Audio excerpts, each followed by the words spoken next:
Have you ever seen something cool and shiny and then thought, wow, that looks like it'll make me rich?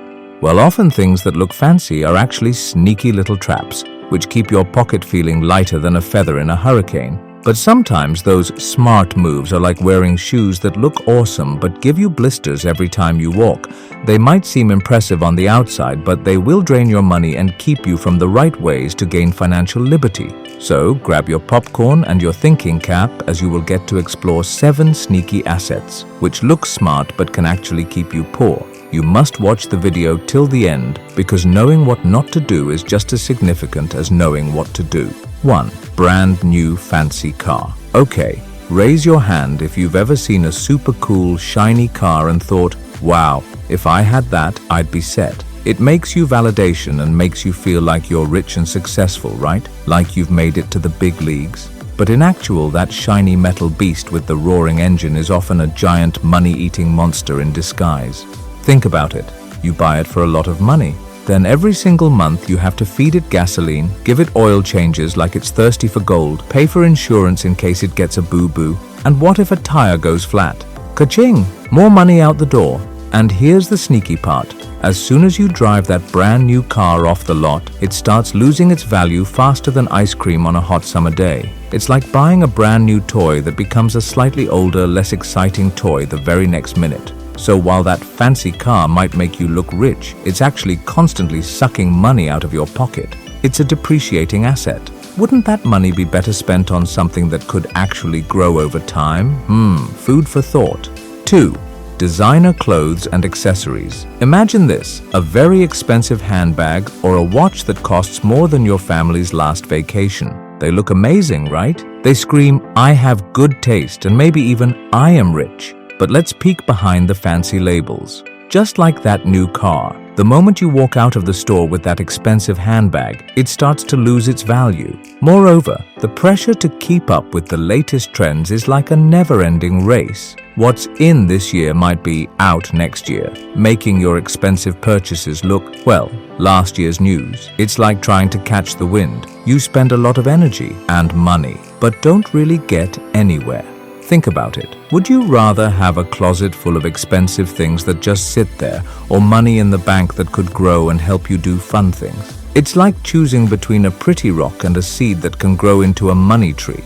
3. Purchasing property as a guaranteed investment. Many people will recommend you. Purchasing property is a smart and wise investment. This is real. You can touch it and it goes up in value. It sounds so efficient and dependable, right? It is like planting a tree that's guaranteed to grow bigger every year. Well, hold your thought. Yes, owning property can be a good investment, but it's never a guaranteed win. Imagine purchasing a cool toy thinking this will become valuable and rare later. Sometimes it does, but most of the times it just becomes an old toy gathering dust in your attic. The value of property could go up, yes, but they also goes down. The economy might shrink, the neighborhood might change, or anything else could happen to make its value fall down. This is why your guaranteed investment might not be worth as much as you initially thought. Moreover, like the new car, owning property comes with various expenses: property taxes, mortgage payments, insurance, repairs, and maintenance. These expenses can add up and eat into any potential profits.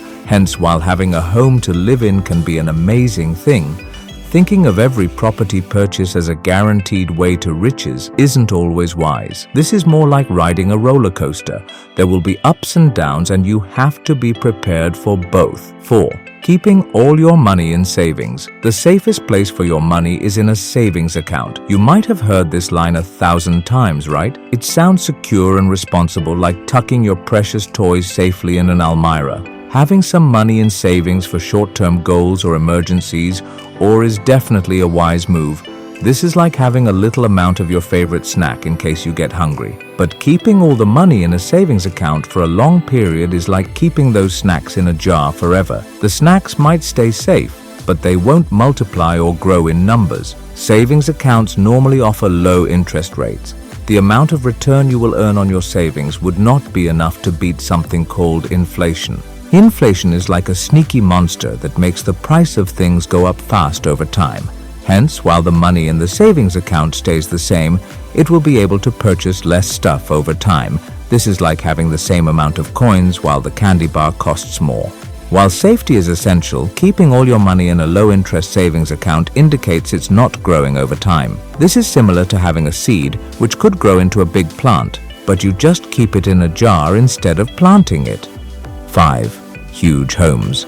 You don't own that big house, the bank does. Yeah, it looks impressive on Instagram, but behind the scenes, you're paying higher taxes, utilities, insurance, maintenance, and probably a mortgage that feels like a second job. More rooms equals more bills. Bigger space equals bigger headaches. More lawn equals more upkeep. And let's be real. Do you really need 4 washrooms? If your home is eating up 40 to 50% of your income, you're not living in luxury. You're living in a financial trap that looks like success. 6. Purchasing gold as jewelry. Gold is precious. It's a very good investment. This line might have echoed in your ear many times, and then you see beautiful bracelets and gold necklaces sparkling in the jewelry store. This might appear a wise way to own something valuable and look good at the same time, right? Despite the glittery, but here is a disappointing truth. When you purchase gold as jewelry, you're basically paying for more than just gold itself.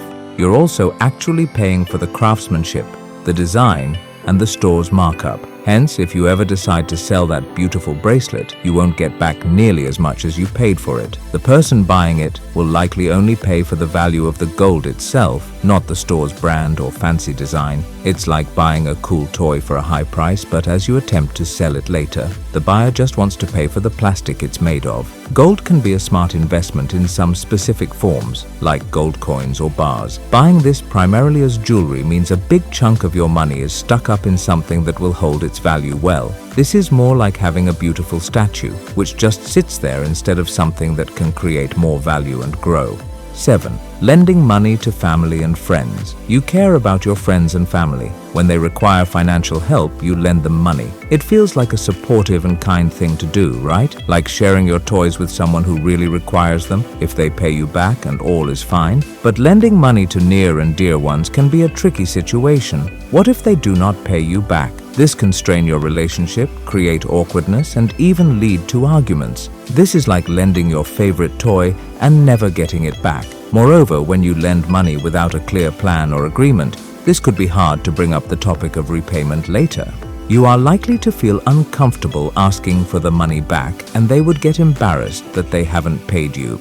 This could become an awkward, silent cloud hanging over your family ties or friendship. While wanting to help is an amazing trait, lending money to friends and family and can sometimes be more of a risk to your personal relationship than a wise financial move. This is essential to consider properly about whether you could afford to lose that money relationship with that person. Conclusion. There you have it. These 7 things that might appear smart on the outside, but can actually keep you on the road to getting poor. Always remember, true wealth isn't about showing off. This is about making smart choices with your money so it can work for you and grow. This is similar to planting a garden. You have to avoid the weeds, things that drain your money, and choose the right seeds, good investments. This will let you have a bountiful harvest in the future. Now, let's hear something from you. Have you ever been tempted by any of these smart-looking but potentially poor-making assets? Put your comments in the video and let us know. If you liked the video, then hit the subscribe button and like this video. Your future richer self will thank you. We'll see you in the next video.